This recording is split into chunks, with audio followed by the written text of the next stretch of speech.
Hey, what's up guys? How's it going? Welcome back to another video. It's your boy, the People's Champ. This is a box, and what we have today is another unboxing. This video I've actually been waiting to go ahead and bring to you guys for quite some time now. It's a shoe that I've been waiting to get in my hands, waiting to get a part of my collection, and now it's finally here. I want to go ahead and just point out that with all this COVID situation going on, it has taken packages longer to get to people's destinations. I know me myself, initially this shoe had come out the second day of May. Today, if I'm not mistaken, it is the 10th of May. So it took a little bit longer than usual because my expected day to get this thing was the 5th. I'm not mad, at all. I'm ecstatic to have the shoe in my hand, right? And the only reason that I point this out is because a lot of people right now are mad that the package did take a little bit longer to get in their hands, or there's longer expectation times, or damages have come a part of the package, and that's all something that we can just chalk up to more losses that this COVID thing has given us. Let's get started with this unboxing. I'm ready to go ahead and see what's in the box as much as you guys are. I'm excited to go ahead and get it going. So what we're gonna go ahead and use to unbox this thing is this knife right here. It's a Smith & Wesson knife. I don't know if the camera's gonna focus. Yeah, there we go. You can see it says Extreme Ops. We have no partnership with them. I don't know if we ever will, but it is a nice knife. It is very sharp and it is very sleek, as seen on my brother. So I don't know if my brother will ever get this knife back, but to be honest with you, let's not tell him. Let's get into this box and see what's in there, okay? Let's go.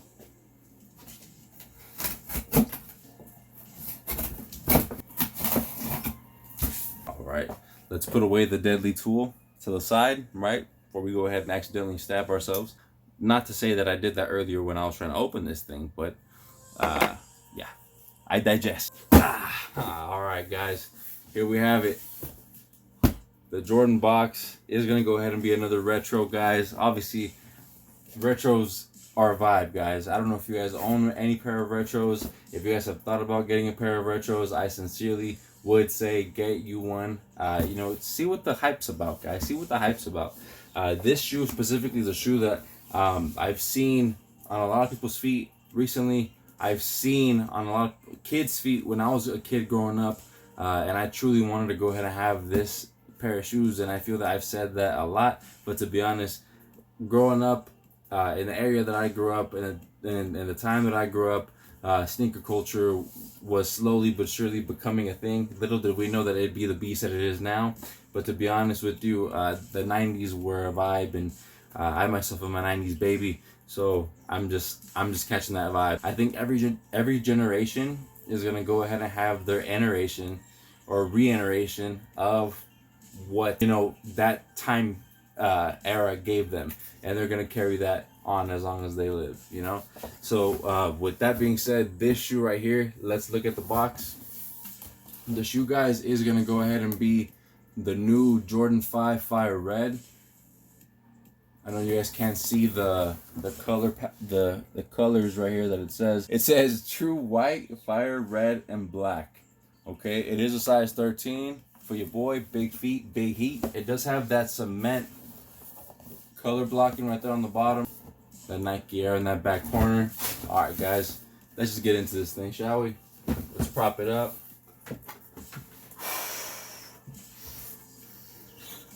Man, listen, guys, when I tell you that these smell, man, that there's something about it.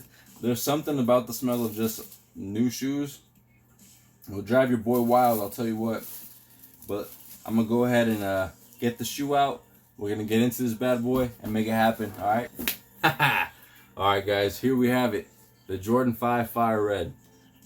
I'll let you guys get a good solid view of this bad boy before we go ahead and take a deep dive. As you guys can see, it is a phenomenal shoe. All right, guys, now let's get into the bread and butter of this kick. So, guys, starting with the bottom of this shoe, it is going to be another translucent bottom, something that I love on a shoe.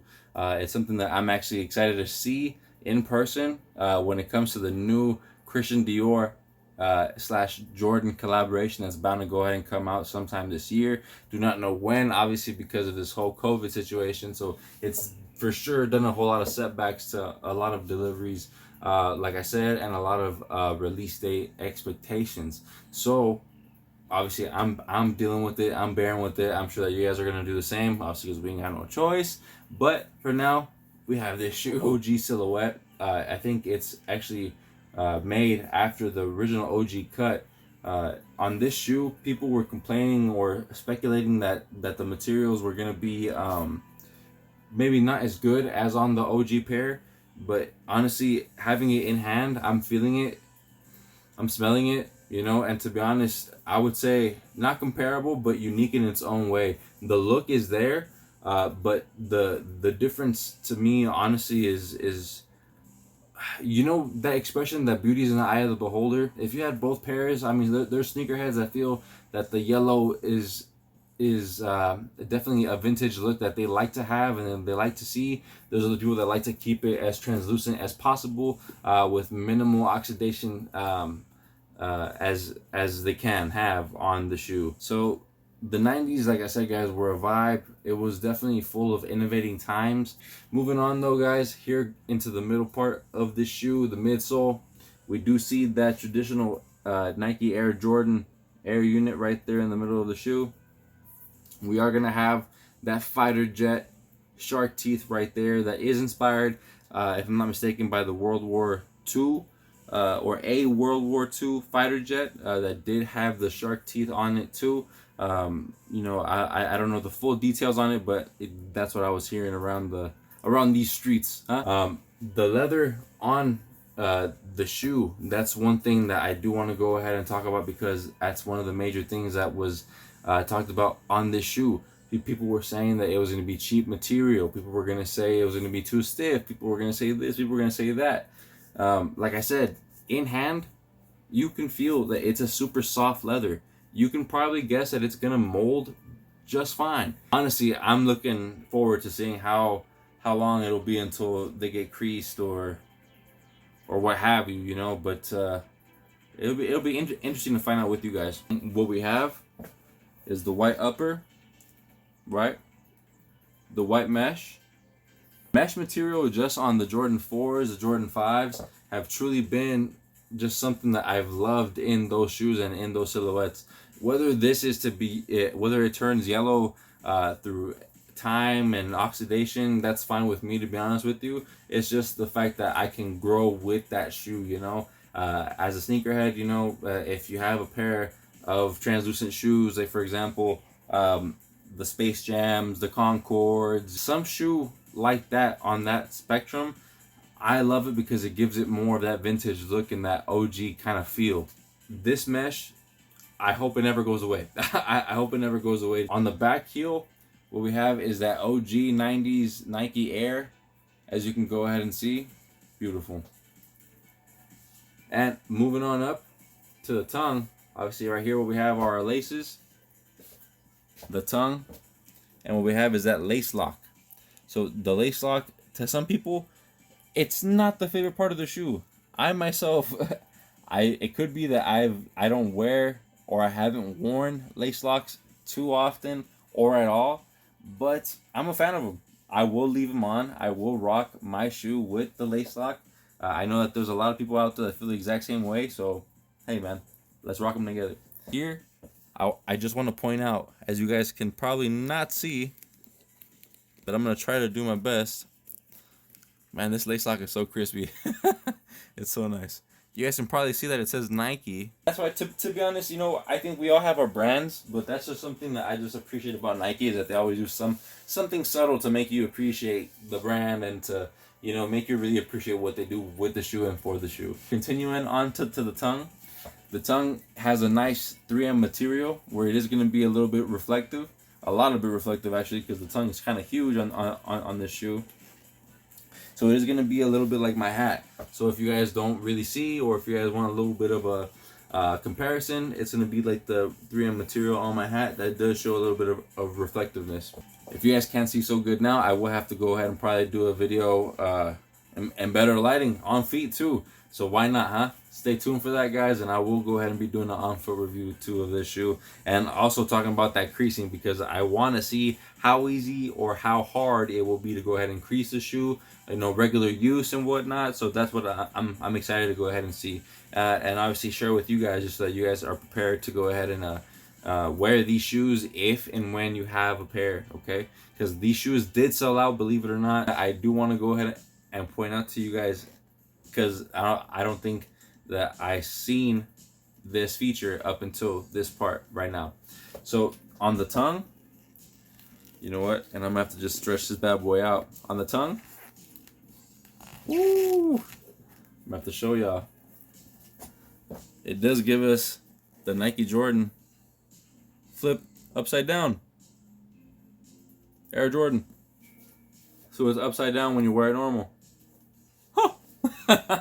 That's something really, really cool. From what I hear, and from what I've seen back in the early '90s, a big style was to go ahead and flip that tongue, that fat tongue, inside out, so you could show people the inside of said tongue. I do plan to go ahead and try that, and I do want to go ahead and see how it'll look. To be honest, I am ecstatic to see. I think these shoes are going to be a personal favorite, a personal daily driver, and a shoe that I am truly excited to go ahead and see how it grows with your boy. You guys should let me know if you guys have one now, when and how you guys are gonna wear it, and if you guys already have, let me know what have the results been for you, because that's something truly that I want to be able to see and want to be able to know, because obviously everybody wears a shoe different, you know, and we all walk different. With that being said, I'm genuinely considering getting some insoles, guys, because all these insoles are not the same. I myself would love an insole that is the same, just because sometimes that's why we have such a hard time breaking in said shoe, because the insole is different. So you're trying to mold your foot into the same the same type of mold into the insole, but the insoles are different, so they're going to take longer to go ahead and mold.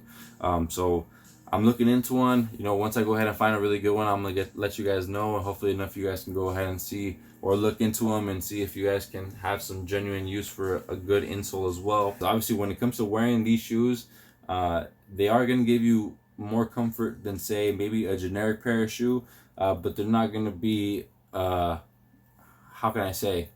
They're not a Vapor Max. You know, a Vapor Max is really comfortable. A Nike Free Run, comfortable.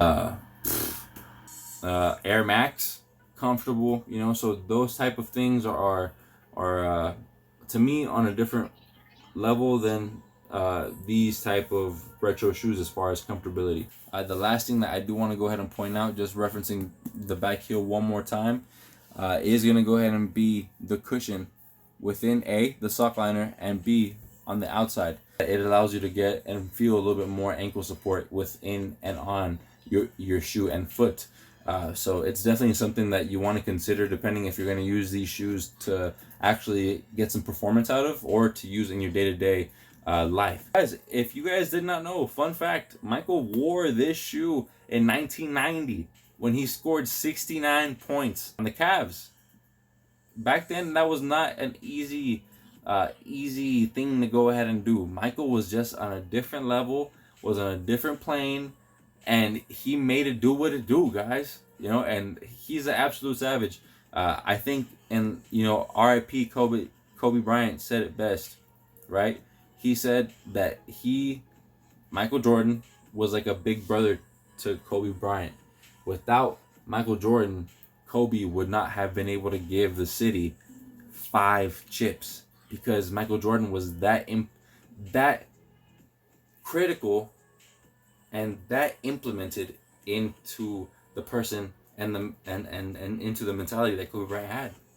And you know, that's a beautiful thing, because some people, if they were in the same position that Michael Jordan was, as far as, hey, I'm this caliber of person, I'm this stature of person, I have this, I have that, the world's eyes are on me, why am I going to try to go ahead and help this youngster that's trying to take all that from me? And to be honest, I think it's because Michael didn't really want that. Michael, what he wanted was just to be treated like everybody else, probably. Was still a savage. Believe you me, I think, like he talked about in the Jordan doc, trapped in the room, that's no life for anybody. So genuinely, the man, I think, did what he loved, but it wasn't in the ideal circumstances. If he would have changed some things, maybe he would.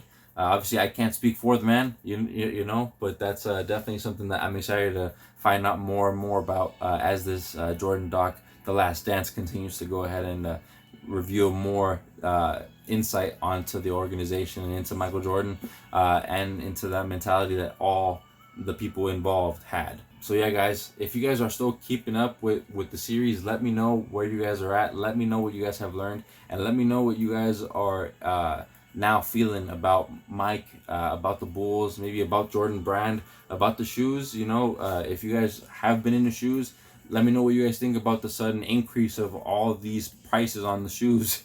So I think it's definitely a little bit of hype from the Jordan documentary series, but I think it could also be that people are coming into realization, into awareness, possibly even to just the know of what sneakers are, the culture behind them, and just the nostalgia behind them.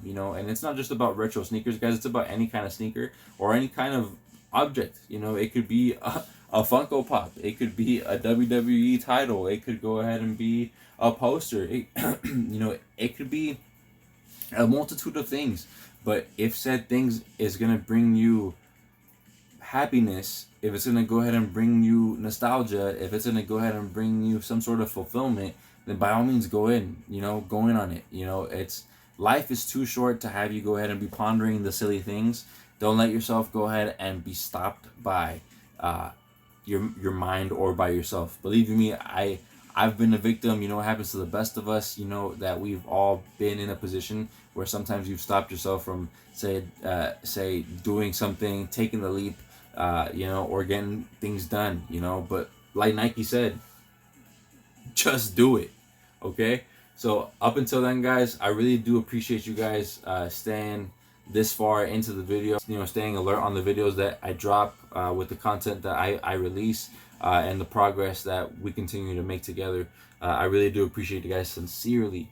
So with all that being said, guys, thank you guys so much. Like, comment, share, subscribe, follow me on social media, guys. Support your boy. Let's keep growing together, guys. Up until then, I'm gonna catch you guys. Stay true. Love yours. Yo, me and this Jordan 5. We live, baby. I'm gonna catch you on the next one, guys. Peace.